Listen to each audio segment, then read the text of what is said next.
पिछले 6-7 दिनों में काफ़ी कुछ हो गया है। लॉकडाउन 3.0 शुरू हो गया, शराब की दुकानें खुल गई और आजकल एक और ट्रेंडिंग न्यूज़ चल रही है जिसके बारे में आज मैं आपसे बात करने आया हूँ। Let's have some real talk.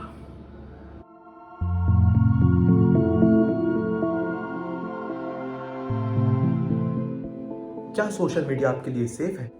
क्या इंस्टाग्राम जैसे प्लेटफॉर्म पर आपकी सेफ्टी की गारंटी है? 8 करोड़ 80 लाख लोग इंस्टाग्राम को यूज करते हैं। तो न्यूज़ ये है कि दिल्ली के कुछ स्कूली बॉयज़ ने इंस्टाग्राम पर एक ग्रुप बनाया है और उसका नाम रखा है बॉयज़ लॉकर रूम। और इस ग्रुप में वो लोग लड़कियों की अश्लील फ़ोटो डालते थे, उनके बारे में अश्लील बातें करते थे, यहाँ तक कि ग्रुप बनाकर उनको रेप करने की प्लानिंग होती थी। ग्रुप मेंबर्स की एज पता है कितनी है? 14 से 17 साल के बीच। ग्रुप में लड़कियों की मॉफ्ट पिक्स शेयर होती थी और ऐसी ऐसी बातें होती थी जो मुझे बोलने में भी शर्म आ रही है।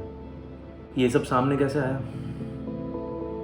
इस ग्रुप में एक लड़का ऐड हुआ जिसने उस ग्रुप की सारी चैट के स्क्रीनशॉट ले लिए और अपनी कुछ फीमेल फ्रेंड्स को शेयर कर दिया। अब उनमें से एक लड़की ने वो सारे स्क्रीनशॉट सोशल मीडिया पे डाल दिए।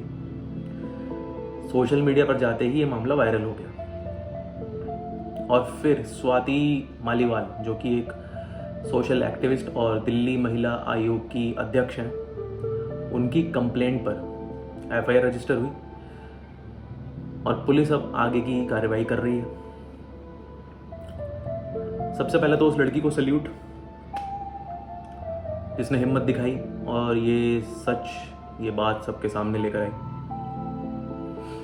उसका कहना है कि उसको थ्रेट मिल रहे हैं क्योंकि जो ग्रुप मेंबर्स थे बॉयज़ लॉकर रूम के, उन्होंने फेक आईडी से कोई दूसरा ग्रुप बना लिया जिससे वो उसको मैसेज कर रहे हैं।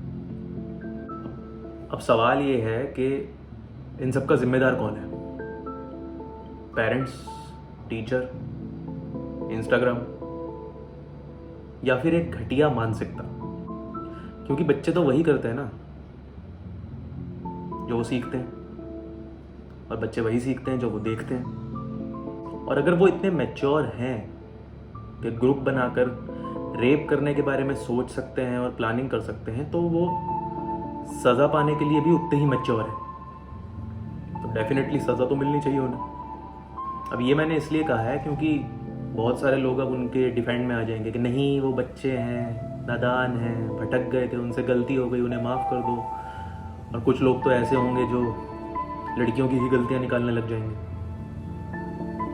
तो ऐसे लोगों के लिए मेरे पास एक बहुत अच्छा जवाब है। थोड़ा लंबा है लेकिन सुनना ज़रूर। अबे है साली, एक जाएगी दूसरी आ जाएगी, जाने दे। कितनी बार अपने टूटे हुए दिल वाले दोस्त को ये बोलकर कंसोल किया है, मस्त माल है बॉस, इसको तो खोपचे में ले जाके देना चाहिए। कितनी बार अपने दोस्तों के ग्रुप में खुले हम ये बातें करते हुए उन्हें सुना है जब कोई लड़की उनके सामने से गुजरती है तो सबको देती है, मुझे क्यों नहीं देती? कितनी बार आपने एक आदमी के मुंह से ये सुना है जिसको किसी लड़की ने रिजेक्ट कर दिया हो क्योंकि वो किसी और के साथ रिलेशनशिप में? साली ऐसे छोटे छोटे कपड़े पहनेगी तो रेप करने का मन तो करेगा ही ना। पब्लिक प्लेस में किसी लड़की को देखकर कितनी बार लोगों को ये फुसफुसाते हुए सुना है आपने? ऐसी हर एक सोच, ऐसा हर एक बयान इंडिया में रेप कल्चर को बढ़ने में मदद भी करता है और एक बहुत इंपॉर्टेंट रोल प्ले करता है। जब भी हम ऐसे बयान सुनते हैं, बोलते हैं, क्या उनको चुनौती नहीं देते? तब हम इस रेप कल्चर को बढ़ने की इजाज़त भी देते हैं और उसमें मदद भी करते हैं।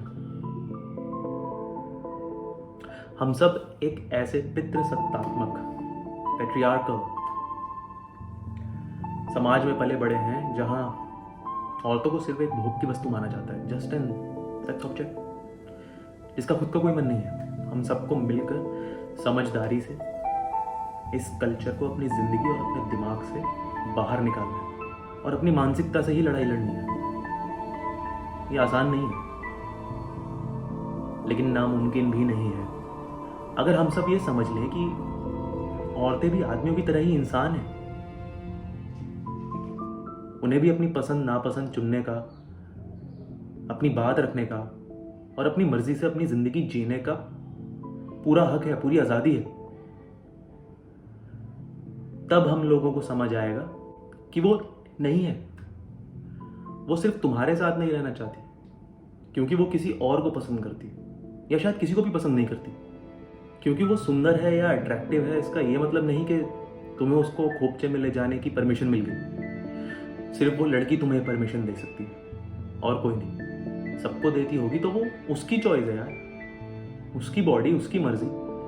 इन सब के बाद भी अगर वो तुम्हारे साथ सोना नहीं चाहती तो इसका ये मतलब नहीं कि बोस लट। इसका मतलब है कि तुम अखंड दर्जे के हुतिया हो। और अगर वो छोटे कपड़े पहन रही है तो इसका ये मतलब नहीं है कि वो तुम्हें अपना रेप करने के लिए इनवाइट कर रही है। उसका पूरा हक है, वो जो चाहे वो पहने। अगर तुम कपड़ों की वजह से उसे अपनी हवस का शिकार बनाने का सोच रहे हो ना, तो ये तुम्हारे दिमाग का घटियापन है और तुम में और एक क्रिमिनल में कोई फर्क नहीं है। तो अगली बार जब ऐसी घटिया बातें अपने मुंह से निकालने की इच्छा मन में आए ना, तो वहीं रुकना और दो बातें सोचना। पहला, उस लड़की की सहमति के बारे में, और दूसरा, उस लड़की पर तुमने जो अपने दिमाग में अज्यूम इमेजिनरी एंटाइटलमेंट बना रखी है ना, उसके बारे में। और फिर अगर थोड़ी सी भी शर्म आए ना, तो अपना सर झुकाना और अपने आप से माफ़ी मांगना। हम सब कभी ना कभी 16-17 साल के थे और बेवकूफ़ थे, लेकिन इसका ये मतलब नहीं कि हम हमेशा बेवकूफ़ बने रहें और अपने आसपास ऐसे और बेवकूफ़ बनाते रहें। ये पितृसत्तात्मक पैट्रियार्की सोच एक सामाजिक बुराई है जो औरतों के खिलाफ होने वाले हर अपराध की असली जड़, रूट कॉज। इसको पहचानो और इसे खत्म कर दो। इसको रीजन मत बनाओ अपनी घटिया सोच को डिफेंड करने का। Don't make it an excuse to defend depravity. बस यही सब बात करनी थी मुझे।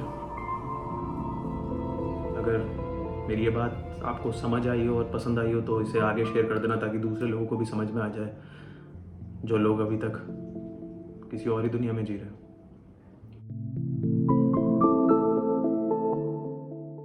और एक और बात जो एक शेर के जरिए मैं कहना चाहता हूँ, गंदगी सिर्फ जहन में होती है। गंदगी सिर्फ जहन में होती है, वरना अंगों की बनावट तो बहन की भी होती है। पीस।